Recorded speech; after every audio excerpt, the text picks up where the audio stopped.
বাহার এই মায়ে তো কই তুই ওরে বিয়ে করছিস? আরে আমি তো বলতে ভুলে গেছিলাম, ও তো বোবা কথা কে?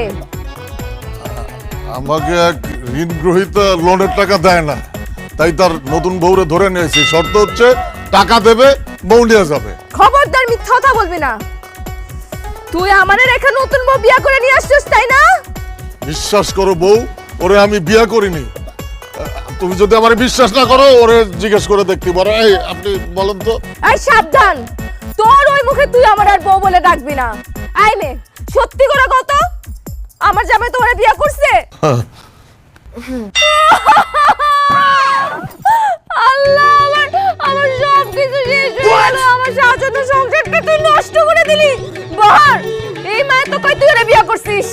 আরে আমি তো বলতে ভুলে গেছিলাম, ও তো বোবা কথা কইতে পারে না, সব কথায় মাথা নাচায়। আমি তোর কথা বিশ্বাস করি না বাহার। তোর ম্যানেজার আমারে ফোন দিয়ে সব কিছু বলছে। আমি বাড়িতে ক্যাচ ক্যাচ করি বলে তুই বাড়িতে নতুন বউ নিয়ে আসছিস। আরে বাইরে তুমি আমার ম্যানেজারে চেনো না? সে তো সবসময় আমার পিছনে লেগে থাকে। অফিসে আমার পারফরমেন্স ভালো, এই জন্য সে আমার সহ্য করতে পারে না।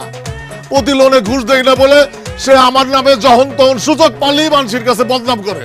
তুই আমার সাথে এটা কি করলি? আজকে আমি তোর কল্লা ফালাই দিব। ওরে বোকা মেয়ে, তুমি যদি আমার কল্লা ফেলায় দাও তাহলে আমি কথা কব কি এর, আর তুমি শুনবা কি এর? আগে তোর কল্লা ফালাই, পরেরটা পরে বসবো। দাঁড়া দাঁড়া, কই যাস বাহার? আই মায়া, তুই সত্যি করে বল, আমার জামাইরে বিয়ে করছিস? আয় আল্লাহ, ও তো বোবা, ও তো কানেও শোনে না। আই মায়া, আমার জামাইরে বিয়ে করছিস?